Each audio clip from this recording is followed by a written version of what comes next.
Isinakay ni Santino si Lian saka sila umalis. Habang nasa biyahe sila ay salubong ang mga kilay ni Lian. Sa klase pa lang ng sasakyan ni Santino, alam ni Lian na mamahalin na yon at unti-unti nang nagsisink in sa utak niyang sa mayamang pamilya nga nagmula ang lalaking pinakasalan niya. "Saan mo ba ako dadalhin?" tanong ni Lian. Salubong pa rin ang mga kilay niya. Pakiramdam niya ay hawak pa rin ni Santino ang kamay niya dahil mahigpit ang pagkakahawak nito sa kanya kanina. Hindi naman sumagot si Santino. Diretso lang siyang nakatingin sa daan. Napapailing na lang si Lian saka siya bumuga ng hangin. Alam niyang naiwang tulala at gulat ang mga magulang niya dahil sa isiniwalat ni Santino. Ngayon, paano niya magagawang harapin si Santino pagkatapos nila itong pagsalitaan ng mga masasakit na salita? Idinala ni Santino si Lian sa Intramuros. Nang huminto ang sasakyan ay nauna nang bumaba si Santino. Pinagbuksan niya naman ang pintuan si Lian. Inilibot ni Lian ang paningin niya. Hindi siya madalas lumabas ng bahay, lalo na sa gabi kaya hindi pa niya napupuntahan kung nasaan man sila ngayon. "Nasaan ba tayo?" tanong niya pero hindi naman siya sinagot ni Santino. Hinawakan ni Santino sa kamay si Lian, saka sila naglakad-lakad. Kitang-kita naman ni Lian ang mga makasaysayang lugar. "Sa Intramuros ba to?" tanong niya habang nasa paligid pa rin ang paningin niya. Hindi niya rin ramdam na hawak-hawak ni Santino ang kamay niya. Namamanghang pinagmasdan ni Lian ang paligid. Marami ring tao na namamasyal ngayong gabi. Panandali ang nakalimutan ni Lian ang iniisip niya at kung sinong kasama niya. She really appreciate the place, lalo na't ngayon niya lang naman ito napuntahan. Napangiti siya at nang makita yun ni Santino ay napangiti rin siya. Ibinulsa ni Santino ang isa niyang kamay. Nang aalisin ni Lian ang kamay niya ay hinayaan niya na ito. Tila batang namamangha si Lian sa paligid niya. "Wow, ang ganda!" aniya at kitang-kita sa mga mata niya ang kislap. Maraming mga stall sa paligid at tila ba gusto niyang tikman lahat. "Magkano po ito?" tanong niya sa tindera saka siya nanguha at tinikman yon. Nagustuhan niya naman ang lasa kahit na madalas na masasarap na pagkain ang kinakain niya. Hindi naman naalala ni Lian na nasa tabi niya lang si Santino. Nang magbabayad na si Lian ay sa kanya lang naalala na wala pala siyang dalang wallet. Bigla siya napatingin kay Santino. Dumukot naman si Santino ng pera sa wallet niya. Mabuti na lamang at may small bill siya na 500. "Eto po yung bayad." Wika ni Santino saka inabot sa tindera ang 500. Tila nahiya naman si Lian dahil ngayon niya lang naalala na si Santino pala ang nagdala sa kanya dito. "Gusto mong tikman?" tanong ni Lian sa kanya binigyan si Santino ng pagkaing kinakain niya kanina. "Mukhang nag-enjoy ka. Nakalimutan mo ko eh." Pagbibiro ni Santino, napangiti lang si Lian. Ngiting tila ba natatae lang. Kinuha naman na ni Santino ang binibigay ni Lian sa kanya, saka ito kinain. "Bagay na bagay po kayong dalawa, ma'am, sir. Sana wag na kayong maghiwalay." Pangi-echo sa kanila ng tendera. Tipid lang nang umiti si Lian. At akma sanang magsasalita nang maunahan siya ni Santino. "Ganun po ba? Sa tingin niyo po ba, bakit hindi dapat kami magkahiwalay?" Kunot noong tinignan ni Lian si Santino. Talaga bang sasabayan pa niya ang sinabi ng tendera? Pareho silang tinignan ng tendera at ngumiti. "Nakikita ko sa mga mata ninyong magiging masaya kayo at magkakaroon ng malalaking pamilya, pero mag-iingat kayo dahil nasa paligid yung mga tukso. Magiging masaya lang ang isang relasyon kung pareho niyong malalampasan ng tuksong pilit kayong hinahabol. Kung hindi man kayo magkakatuluyan, sa huli, tandaan niyo ang sinabi ko. Habang buhay kayong hahabulin ng mga katanungan niyo at ng pagmamahal niyo sa isa't isa pero oras na ikinasal ang isa sa inyo sa ibang tao, tuluyan na mapuputol ang maganda ninyong relasyon. Magkaroon man kayo ng sariling pamilya sa iba, pero hindi kayo masaya at ramdam niyong may hinahanap ang mga puso niyo." Seryosong saad ng tendera sa kanila. Napatingin sa isa't isa si Lian at Santino. Gusto ng matawa ni Lian dahil masyado ng seryoso ang tendera sa mga sinabi niya. Wala naman talaga silang relasyon. "Ate, bumibili naman kami ng tinda mo. Hindi mo na po kami kailangang bulahin pa. Wala kayong relasyon? Siya ngayon sabihin nating wala. Sa mga susunod na buwan ba? Alam kong may relasyon pa rin kayo sa isa't isa pero hindi niyo sineseryoso. Pagpapatuloy ng tendera, tipid na lang nang ngumiti si Lian. Nang makaalis sila sa tindahan ay pareho na silang natahimik. Inililibot pa rin ni Lian ang paningin niya pero tila ba biglang nawala ang kislap sa mga mata niya. Ayos ka lang? Masyado mo yatang sineryoso ang sinabi ni Manang. Huwag mong isipin yun. E-enjoy mo lang ang mga nakikita mo. May gusto ka pa bang kainin? May pera naman akong dala para pangbayad sa mga gusto mo. Pangbabasag ni Santino sa katahimikan. Kahit na maingay ang paligid nila, bumili pa ng ibang pagkain sa ibang stall si Lian. Inabutan niya naman si Santino dahil nahihiya naman siya, lalo na si Santino nagbabayad ng mga kinakain nila. Nang mabusog si Lian ay naupo na muna sila. Nasa harapan nila ang San Agustin Church na ilang dekada na simula ng itayo. Ngayon lang naramdaman ni Lian ang ngalay ng mga paa niya dahil siya paglalakad. Ilang oras din silang naglibot-libot sa loob ng Intramuros. Bakit mo nga pala ako dinala dito? Ano bang sasabihin mo? Tanong ni Lian. Nang hindi niya marinig ang sagot ni Santino ay nilingon niya ito. Diretso naman tong nakatingin sa simbahan. Hinila mo ko dito. Sabi mo mag-uusap tayo tapos mananahimik ka lang. Dagdag ni Lian. Pinagmasdan na lang din ni Lian ang simbahan. Ang isang makasaysayang simbahan sa Pilipinas. Napapaisip siya kung ilang buhay kaya ang nawala sa harapan ng simbahan na ito nang masakop ng Espanya ang Pilipinas. Ilang beses pang nasaksihan ng simbahang nasa harapan nila ang pahirapan ng mga dayuhan ng mga Pilipino. Nang hindi magsalita si Santino ay tumayo na si Lian. Umuwi na tayo, saad niya pero tinignan lang siya ni Santino hanggang sa magsalita si Santino. Biglang bumilis ang tibok ng puso ni Lian at halo-halong emosyon ang nararamdaman niya. Dinala kita dito para sabihin sa iyong ayaw ko makipaghiwalay. Seryoso niyang saad. Halos hindi nakatulog ng maayos si Lian sa sinabi ni Santino sa kanya kagabi. Ginulo ni Santino ang laman ng puso't isip niya. Alam naman nilang pareho na hindi seryosong kasal nila. Naikasal lang sila dahil sa padalos-dalos na desisyon. Itinaklob ni Lian sa mukha niya ang unan niya. Tanghali na pero hindi pa rin siya bumabangon. Palagi siyang maagang pumapasok sa kumpanya nila pero ngayon mataas ng sikat ng araw pero nakahiga pa rin siya sa malambot niyang kama. Napabuntong hininga siya. Nang mahimasmasan siya ay bumangon na siya. Dumiretso na siya sa bathroom niya at naligo. Hindi na rin siya kumain dahil late na talaga siya. Ilang oras na lang ay magtatanghalian na rin. Ma'am Lian, bakit ngayon lang po kayo? Hindi niyo po ba natanggap ang message ko sa inyo kagabi? May meeting po kayo ngayon at nasa conference room na po silang lahat. Natatarantang saad ng sekretary ni Lian. Hindi nabasa ni Lian ang message sa kanya ng sekretary niya. Dahil masyado ng okupadong isip niya. Hindi niya rin to nagawang i-check nang magising siya.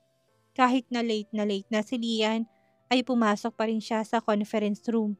Napatingin naman sa kanya ang lahat. Napayuko siya saka siya naupo sa madalas niyang inuupuan sa tuwing may meeting sila. I'm sorry I'm late. Hinging paumanhin niya. Mukhang lumalaki ng ulo mo, porke ba ikaw ang gusto ni Mr. Villafuerte? Mataray na wika ni Trixie sa kanya. Lalong naagaw ang atensyon ng mga board of directors nila dahil sa sinabi ni Trixie. Mr. Villafuerte? Ang binatang CEO ng VLG. Kuryosong tanong ng isang matandang lalaki. Hindi naman sumagot si Trixie sa kanya, inirapan si Lian. Walang sumagot sa tanong ng matanda. Hayaan na lang natin si Miss Lian. Simula naman na magtrabaho siya sa kumpanya, ay never naman siyang na-late sa kahit na anong meeting. Ngayon lang naman, siguro hindi na maganda ang pakiramdam niya. Tama ba ako, Miss Lian? Saad ng isang matandang lalaki. Tumango na lang si Lian para hindi na humaba pa ang usapan. Pinagpatuloy nila ang pag-uusap. Tahimik lang naman si Lian. Sa dami ng plano nila, mukhang siya ang maraming gagawin. Nilabang niya na lang ang sarili niya. Gumuhit siya ng kung ano-ano sa papel niya. Trixie, ikaw ang naka-assign na gagawa ng mga paperworks. No more buts, saad ni Warren. Napaangat ng tingin si Lian dahil hindi niya inaasahan na si Trixie ang uutusan ng kanyang ama. Nasanay kasi siya na siya ang palaging gumagawa ng maraming trabaho. Gustong magreklamo ni Trixie pero wala siyang nagawa. Nang matapos ang meeting, ay lumabas na silang lahat. Lalabas na rin sana si Lian nang magsalita si Trixie. Special treatment na ba ngayon si Lian, Dad? Dahil lang ba siya ang gusto ng VLG bilang kapalit para ibalik ang partnership nila sa atin?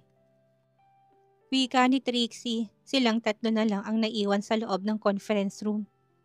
Ang balita ko, pinuntahan ni Mr. Villafuerte si Lian kagabi. Malakas ng loob mo ngayon na pumasok kung kailan mo lang gusto. Sumagot sa mga magulang ko dahil may kailangan sila sa'yo? Hilaw na natawa si Trixie.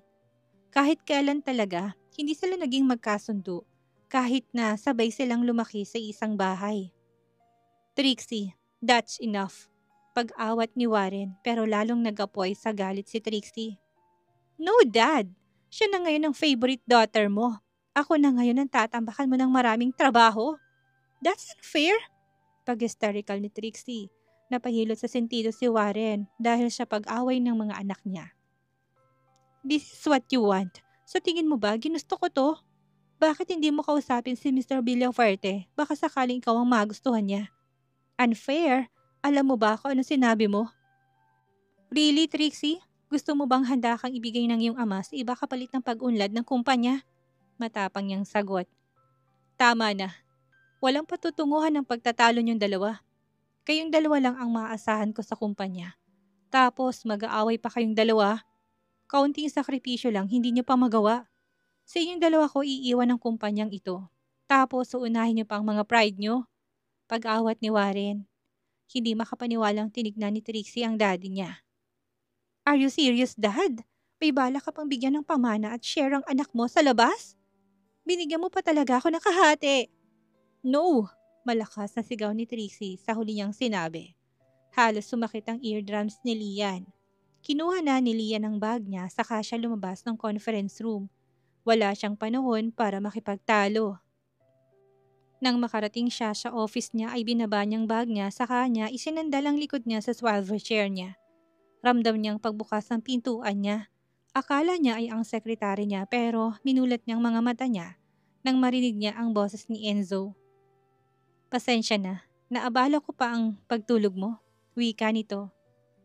Ano bang kailangan mo? Oras na makita ka na naman ni Trixie nandito sa office ko. Sasabog na naman yun sa galit.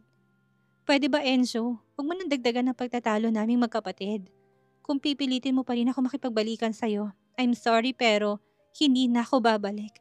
Wala akong planong ayusin ang relasyon nating sinira mo.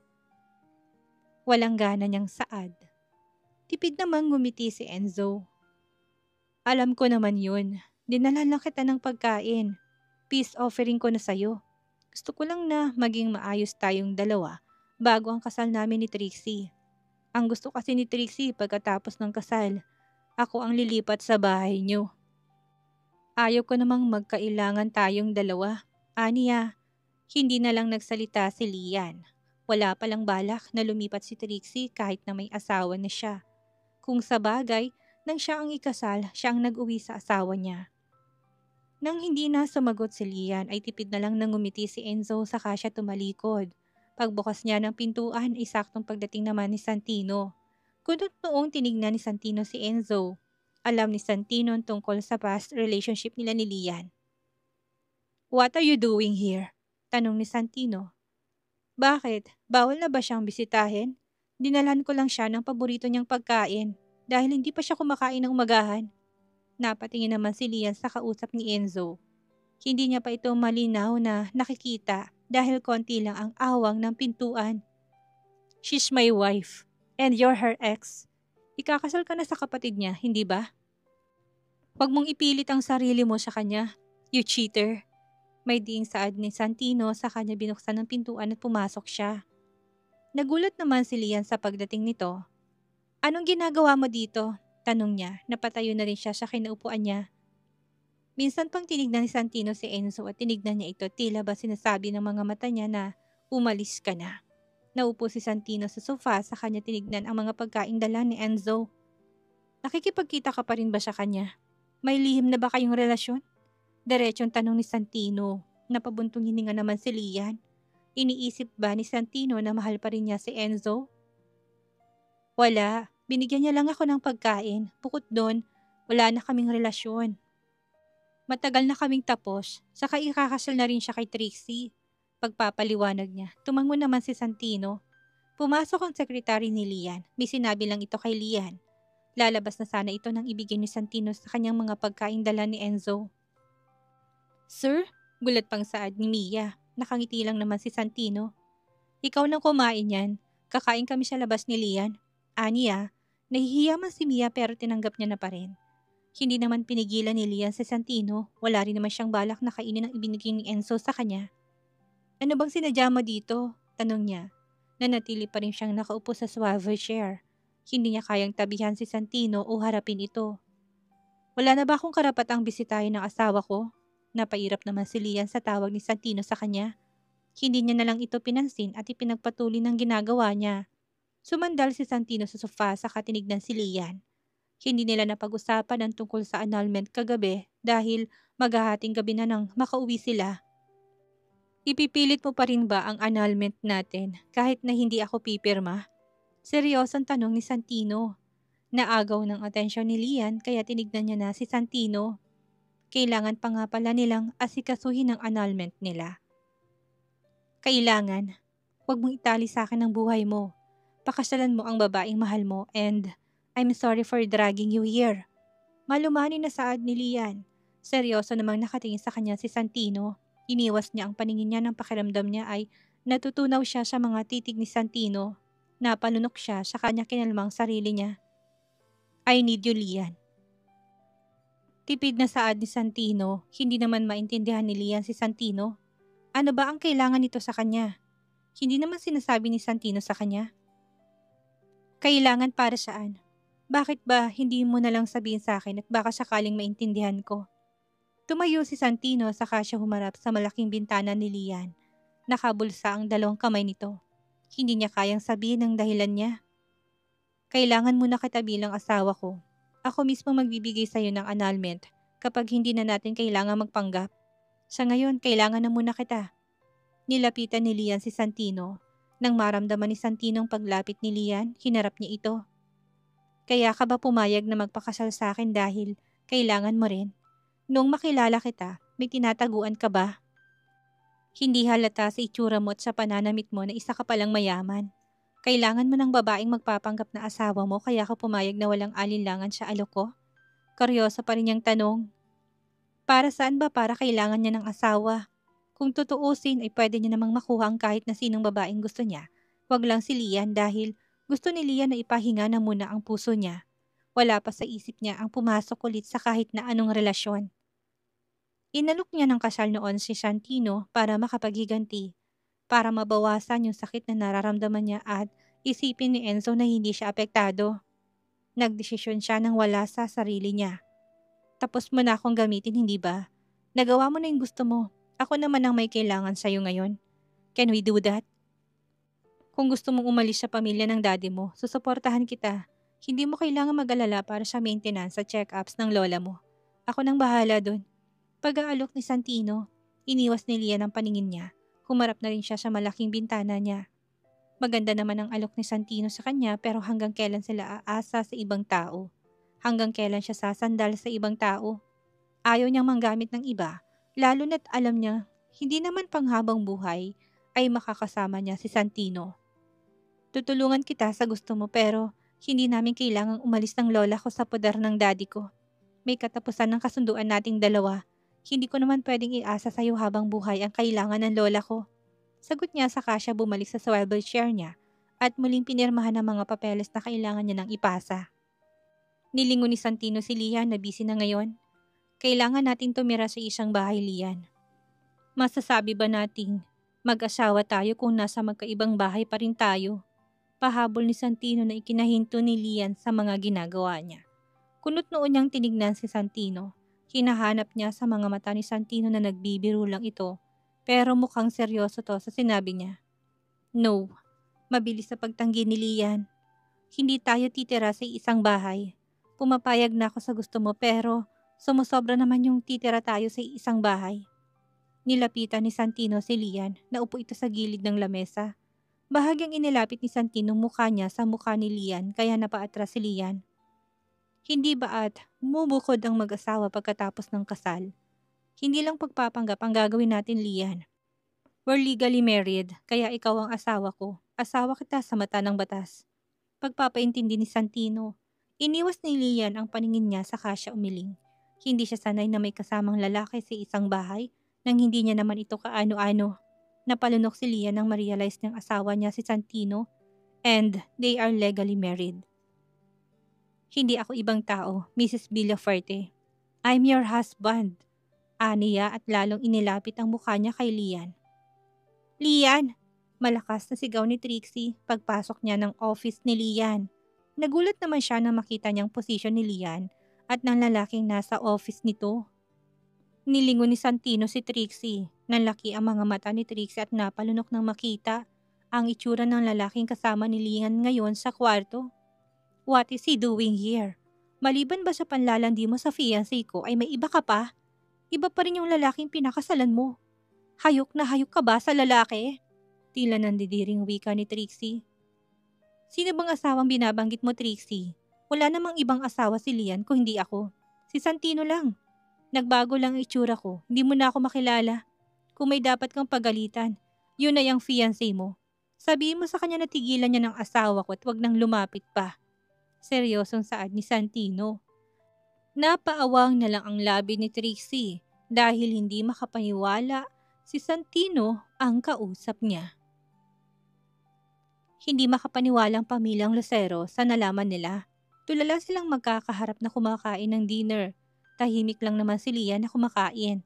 Patingin-tingin sa kanyang pamilya niya pero kahit naramdam niyang mga titig nila ay wala siyang pakialam. Hindi nila akalain ang taong napangasawa pala ni Lian ay ang nag-iisang CEO ng VLG. Una pa lang ba, alam mo ng tunay niyang pagkatao? Hinayaan mo ba kami pagsalitaan siya ng hindi magaganda para i-cancel niyang partnership sa kumpanya natin? Ito ba ang ganti mo sa amin ha, Lian? Malumanay na wika ng kanyang ama. Pero mararamdaman mo ang galit nito.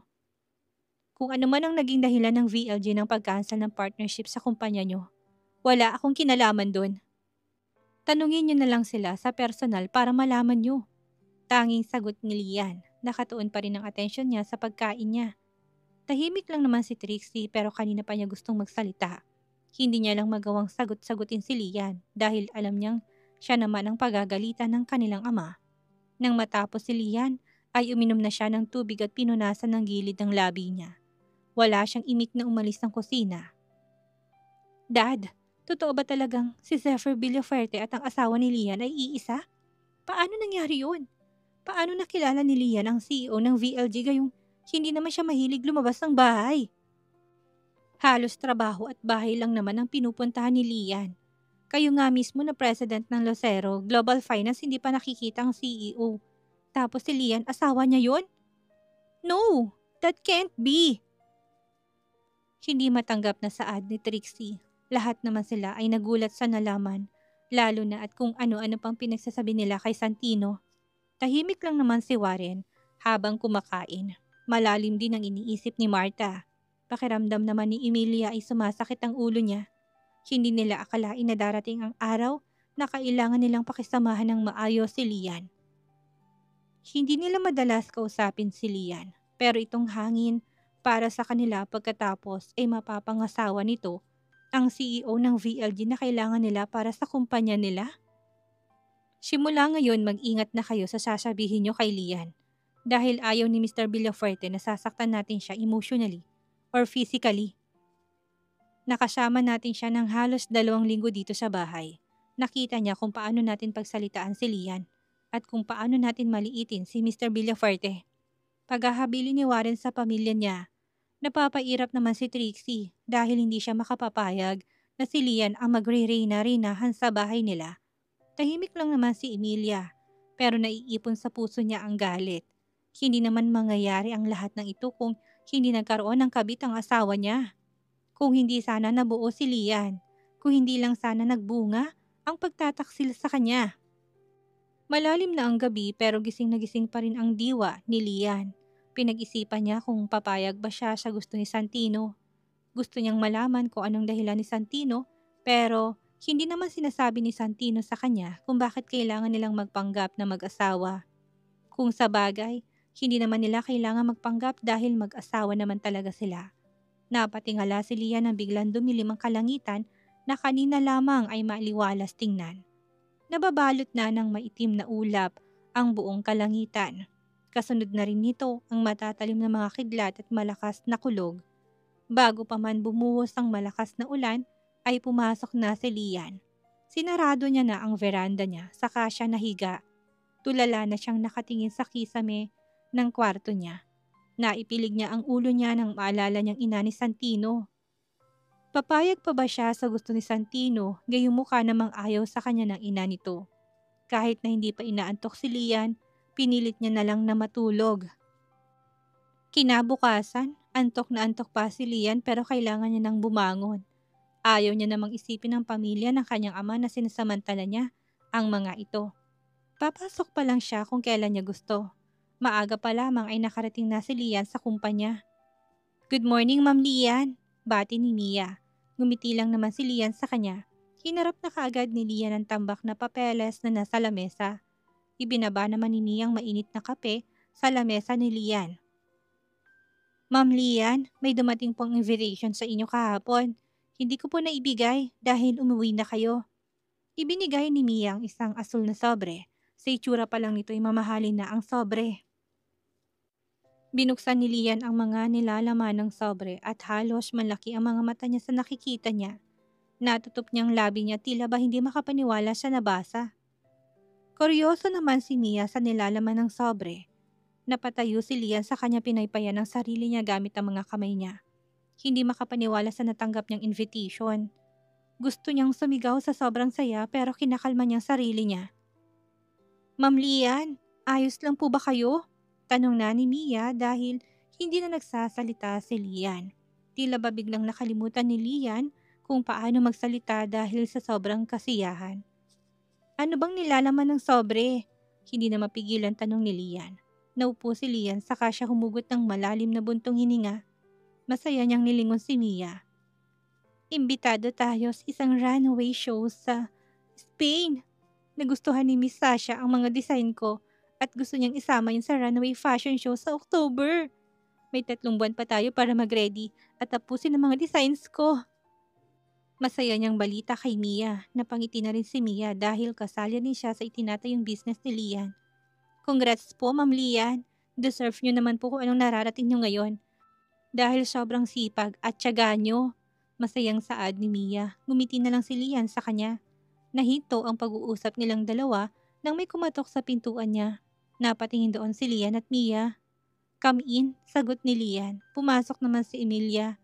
Nagtataka lang naman na napatingin si Lian kay Mia. Pareho silang walang alam kung anong sadya nito. "Aalis na po muna ako," pagpapaalam ni Mia. Pumasok naman si Emilia saka ito naupo sa upuang nasa harap ng table ni Lian. Ngayon lang pumunta si Emilia sa office niya at sa maraming taong lumipas, ngayon lang sila. Mag-uusap na silang dalawa lang. Humugot na muna ng malalim na buntong hininga si Emilia. Ramdam ni Lian na pinag-iisipan ng stepmom niya ang maraming beses bago ito nagpunta sa office niya. Hindi naman nagsalita si Lian. Hinihintay niyang sabihin ng stepmom niya kung anong kailangan nito. "Hindi naman siguro kalabisan kung makikiusap ako sa'yo, hindi ba? Alam kong may idea ka na kung anong sadya ko sa'yo." Panimula ni Emilia, nakatingin lang naman si Lian sa kanya. Muli pang napabuntong hininga si Emilia na tila ba ibinababa niya na ang pride niya para lang makausap si Lian. "Hindi ako ang tunay mong ina at kahit nasa isang bahay tayo, hindi pa rin ako nagpalaki at nag-alaga sa'yo. Lian, minsan lang naman ako makikiusap sa'yo. Kahit na ngayon lang, tulungan mo sanang daddy mo sa kumpanya.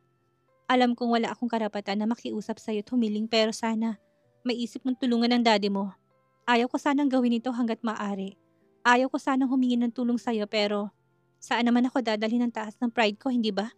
Hindi ko alam kung paano ko matutulungan ng daddy mo. Ito lang ang tanging naiisip ko, ang kausapin ka para kausapin ng asawa mo na kung pwede ay ibalik ng partnership sa kumpanya." Malumanay na saad ni Emilia. Nang maiwan na mag-isa si Lian sa office niya ay napapaisip siya kung ibibigay niya ba ang gusto ng stepmom niya. Oras na nakiusap siya kay Santino na ibalik ang partnership sa kumpanya nila, Ibig sabihin ay pumapayag na rin siya sa gusto nito na magsama muna sila sa isang bahay bilang mag-asawa. Ano ang gagawin ni Lian sa pakiusap ng stepmom niya? Gawin kaya niyang gusto ng ginang? Papayag na kaya si Lian sa pakiusap ni Santino at magsasama sila at mananatili bilang mag-asawa? Yan ang ating aalamin sa susunod nating kabanata.